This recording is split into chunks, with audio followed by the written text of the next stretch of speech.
Aplikacija za evidenciju dispozicija upravlja nalozima za isporuku drvnih sortimenata kupcima koji ispunjavaju uvjete za kupovinu.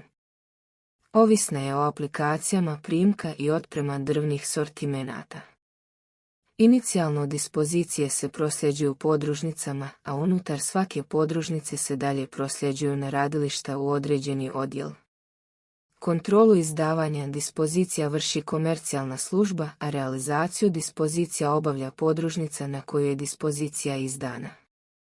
Osnovni uslovi za izdavanje dispozicije kupcu su potpisan i aktivan ugovor o isporuci drvnih sortimenata, uplaćena dovoljna novčana sredstva i raspoložive količine drvnih sortimenata. Kontrola potrebnih uslova i izdavanje dispozicija se obavlja korištenjem 5 funkcionalnih kartica. To su kartice izdate dispozicije, obrada dispozicije, evidencija ugovora, bilans kupca i stanje sortimenata. Kontrolu uslova nije moguće postići ukoliko se ne koriste aplikacije primke i otpreme. Razlog su informacije koje aplikacija dispozicija koristi iz primke i otpreme. Kartica izdate dispozicije prikazuje kupce sa pripadajućim ugovorima, a u donjoj tabeli izdate dispozicije kupca po odabranom ugovoru. U srednjem dijelu su informacije o statusu kupca, uplaćenim sredstvima, stanju dispozicije, izdatim fakturama i statusu dispozicije. Grafički simbol status pokazuje da li je dispozicija aktivna. Aktivna dispozicija ima oblik zelenog signala, a neaktivna ima oblik ugašenog signala. Postoji nekoliko uslova da bi dispozicija bila aktivna. Datum izdavanja dispozicije mora biti trenutni ili stariji. Datum važenja dispozicije mora biti aktuelan. Oba potpisnika, referent i ovjerilac, trebaju biti potpisani. Preostala količina veća od 0. Grafički simbol stanje uplate je u stvari dugme s kojim se može podesiti koja signalna boja će se pojaviti i dati odgovarajuću informaciju. Zelena boja znači da ima dovoljno uplaćenih sredstava za izdavanje dispozicije, žuta boja upozorava na mali iznos tih sredstava, dok crvena boja označava da nema dovoljno financijskih sredstava za izdavanje dispozicije. Klikom na stanje uplate postavljamo limit ispod kojeg isporuka neće biti dozvoljena, označit će crveni signal. Ovdje je to 5000 km. Žuti signal će se pojaviti kada preostala sredstva budu najviše 20% iznad postavljenog limita. To bi bilo ispod 6000 km. Sredstva iznad toga pokazuju zeleni signal. Grafički simbol stanje dispozicije je u stvari dugme s kojim se može podesiti koja signalna boja će se pojaviti i dati odgovarajuću informaciju. Funkcija i način korištenja ovog dugmeta je istovjetan prethodnom, s tim da se odnosi na sva preostala sredstva iz prethodnih dispozicija. Broj desno pokazuje raspoloživu količinu sortimenata za izdavanje dispozicija. Grafički simboli imaju isključivo olakšavajuću ulogu kod provjere uvjeta i ne utiču na samu dispoziciju. Donja tabela sadrži dispozicije za kupca po određenom ugovoru.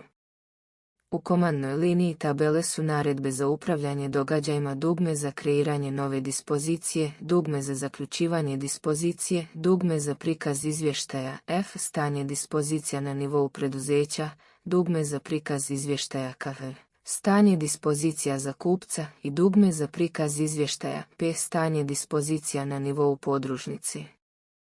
Polje restov u tabeli označava ostatak količine po dispoziciji, dok informacija stanje dispozicija predstavlja preostale količine iz svih preostalih dispozicija, ako ih je bilo. Kada su ispunjeni svi uvjeti za izdavanje dispozicije, nova dispozicija se otvara komandnim dugmetom. Kartica obrada dispozicije prikazuje detalje dispozicije odabrane u prethodnoj kartici.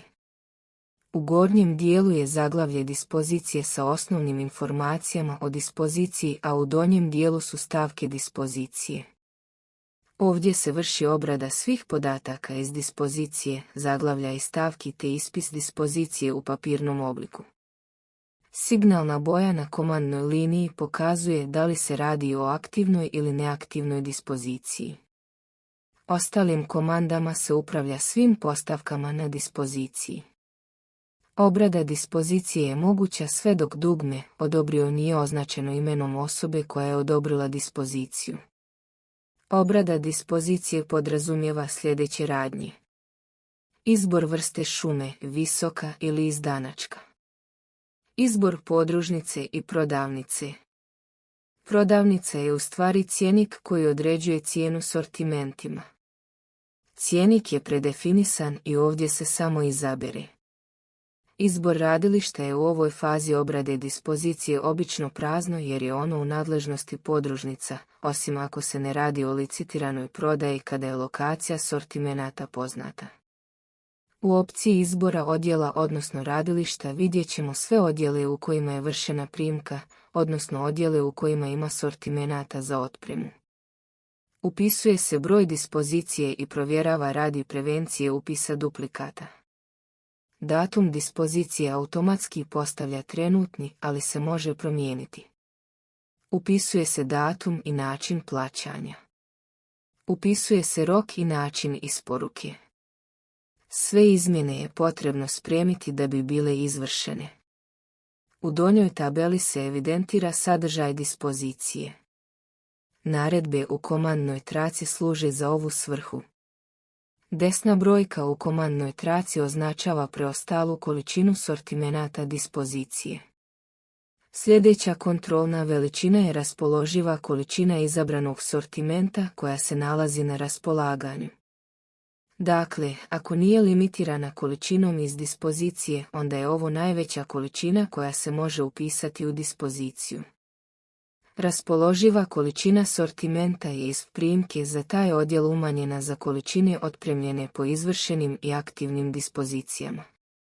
Dispozicije koje su u toku kreiranja nisu uključene. Polje napomena sadrži ostale informacije. Na primjer, ogrjev se može označiti kao bukov, grabov, hrastov i slično tako da otpremač ima preciznu informaciju o isporuci. Kada je dispozicija kreirana može se potpisati.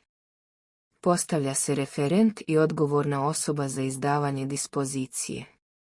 Oba potpisa se generišu automatizmom prijavljivanja u aplikaciju s mogućnošću odobrenja isključivo ovlaštenim osobama. Niko osim referenta ne može obrađivati njegovu dispoziciju, pa čak ni ovlaštena osoba za izdavanje dispozicija. Također ni referent ne može mijenjati dispoziciju ukoliko je ovlaštena osoba potpisala dispoziciju. Kada ima oba potpisa i kada je određeno radilište, dispozicija postaje vidljiva otpremačima na terenu. Odnosno, otpremač putem mobilne aplikacije treba osigurati što svježiju sinhronizaciju sa serverom kako bi imao pregled naloga za otpremu. U desnom dijelu komandne trake obrada dispozicija nalaze se 3 komandna dugmeta. Desno dugme generiše prikaz dispozicije za ispis koji se prikazuje u prostoru za prikaz izvještaja. Srednje dugme služi za slanje dispozicije kupcu putem e-maila i to samo ako je dispozicija prethodno učitana u prostoru za izvještaj. Otvara se forma za izbor e-maila. Forma pozvana preko središnjeg dugmeta može preuzeti samo ispravno napisanu e-mail adresu, ne i broj telefona ili nešto drugo. Simbolično na to ukazuje grafički simbol e-maila u gornjem lijevom uglu forme. Lijevo dugme poziva istu formu, ali ovog puta bira broj mobitela radi slanja SMS poruke. Kao i kod slanja e-maila, forma ovaj put može preuzeti samo ispravno napisan telefonski broj, ne i e-mail ili nešto drugo. Simbolično na to ukazuje grafički simbol SMS poruke u gornjem lijevom uglu forme. Na ovakav način će i kupac biti elektronski informisan o izdavanju dispozicije s dodatnom informacijom o količini preostalih novčanih sredstava koje je uplatio na ime kupovine drvnih sortimenata. Kartica evidencija ugovora prikazuje sve ugovore sklopljene s kupcem. Bez ugovora se ne može izdati dispozicija. Ugovori mogu imati status u nacrtu, u realizaciji, izvršen i raskinut. Samo ugovori sa datumom starijim od aktuelnog i statusom u realizaciji mogu izdati nove dispozicije. Kartica bilans kupca prikazuje novčani bilans stanja kupca sa svim uplatama. Inicijalna uplata je u stvari prijenos sredstava iz prethodne godine ukoliko je ostalo neiskorištenih uplata nakon fakturisanja svih otprema. Inicijalna uplata je obavezna i automatska. Kartica stanje zaliha se dinamički mijenja. Inicijalno prikazuje stanje zaliha za odabranu podružnicu, a može prikazati stanje zaliha za čitavo preduzeće ili za određeni odjel. U prvoj tabeli je pregled podružnica preduzeća. U drugoj tabeli je pregled odjela za izabranu podružnicu koji su obrađeni primkom. Donja tabela prikazuje grupe drvnih sortimenata sa količinama koje se nalaze na stanju i količinama u aktivnim dispozicijama. Kartica je isključivo informativnog karaktera i ovisna je o izmjenama u primci i otpremi. Promjene se vrše automatski. Ukoliko se primka i otprema ne bi registrovale kroz sistem, ove informacije ne bi bile dostupne i izdavanje dispozicija ne bi bilo moguće zbog uslova za izdavanje dispozicije. Hvala na pažnji.